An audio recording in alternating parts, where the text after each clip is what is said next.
My Life as a Status Robot, the Rigid Character Type. Deveraj Sandberg, copyright 2022. The 5 primary character types or safety strategies, leaving, oral, enduring, rigid and aggressive, may usefully be placed into 2 groups. Those in which the primary wound takes place before ego development begins, and those in which the primary wound takes place after ego development begins. Our ego, our sense of personal selfhood, begins to develop at around the age of 2 and is well underway by the age of 4. Those individuals dominated by the leaving or oral safety strategies will thus be largely in a pre-egoic state. They may have considerable mental development but will struggle to get anything done in the world. Those dominated by the enduring safety strategy have had their energy suppressed just as their ego first began to develop. They may also be considered pre-egoic. Those dominated by the rigid or aggressive safety strategies will be in an egoic state. They have drive, but still carry within them deep wounds from the past, which influence them on a daily basis. Let's take a look at the rigid type.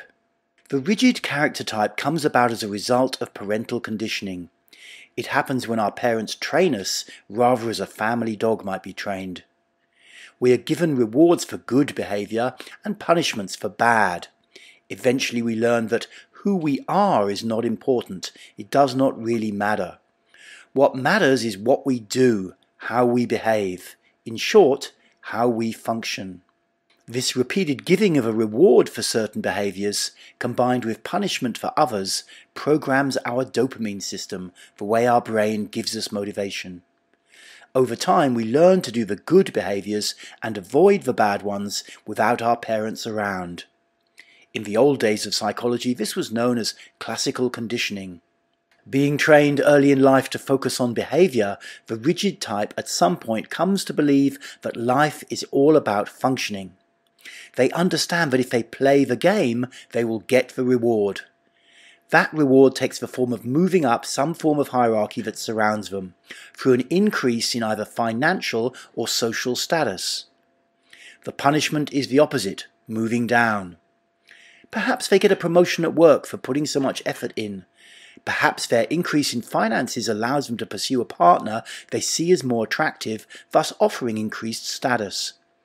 Perhaps they drop old friendships for newer ones for the same reason. The rigid type respects the game and is happy to play his or her part. They will instinctively test those who seek to move up the social hierarchies that surround them. Those who pass the test will be accepted as equals. Those who fail will be treated as having lower status. Social, financial and sexual hierarchies abound in human culture, no matter where on earth you are. Their roots are also found in the dominance hierarchies of the animal kingdoms from where we originated. So one might ask, is any of this really a problem? Let's face it, without these hierarchical structures and the people to uphold them, would human culture survive for long? Well, let's take a look at a couple of the issues. Firstly, on a personal level, whilst the rigid type may acquire a sense of meaning through functioning well and playing their part, they frequently struggle to relax or to simply be without doing something. Once calibrated to receive dopamine through certain behaviors, the brain can become addicted. A sense of deep, even existential dread may begin to manifest should they ever try to come off the hamster wheel of constant correct behavior. They may come to need near constant stimulation to simply feel okay. As they get older and their energy levels perhaps begin to lower, they may also push themselves to maintain a level of functioning that they are no longer capable of, leading to burnout or depression. In addition, treating ourselves like a machine inevitably leads to low self-esteem. We are human. We are unique, amazing and beautiful. Believing that we need to behave like a machine cannot help but lower our sense of self-worth. On a societal level, having a high number of rigid types may lead to our culture becoming powerful and successful. But in the wake of this comes a certain unipolarity of mind. There is a constant need for growth, for development, for gain. In short, for more. But finally, resources are limited. unless targets and directions can be altered, such that dopamine rewards are fired for different goals, it would be easy for such a culture to devastate the environment in which it is embedded.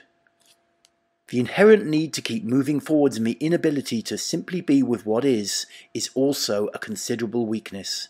If there should be challengers to such a culture, they could easily make use of this, slowing things down and causing the dominant culture to collapse into all the negativity that a dopamine shortage leads to. What's the solution for the rigid type, or the part of us that is rigid? It starts on the personal level, but leads also to the societal. Bit by bit, the rigid type must practice being more present whilst doing what he or she needs to do. To simply try to stop doing and to perhaps spend hours sitting in meditation would be unrealistic, but taking the time to really be present whilst you are doing something is absolutely possible and is anyway a form of meditation. Do not treat yourself like a machine. Yes, we have things to do, they need to be done, but we can do them while still present in our body, taking the time to make whatever we're doing truly an experience. So when taking a break for coffee, for example, we can endeavour to not view it as simply a routine from which we will get more energy for work. Instead, we can feel each movement of our body as we make or order our coffee. We can continue this whilst drinking it and not go on autopilot. We can make our coffee break a meditative experience. Even at our workstation, we can take time to feel our body as we tap away on our keyboard. At regular intervals, we can also deliberately take a couple of breaths using the abdominal muscles to boost the level of our presence. Remaining in touch with the sense of our body as we do what we need to do keeps us human and beautiful, and most definitely not a machine. Thank you for listening. Devaraj.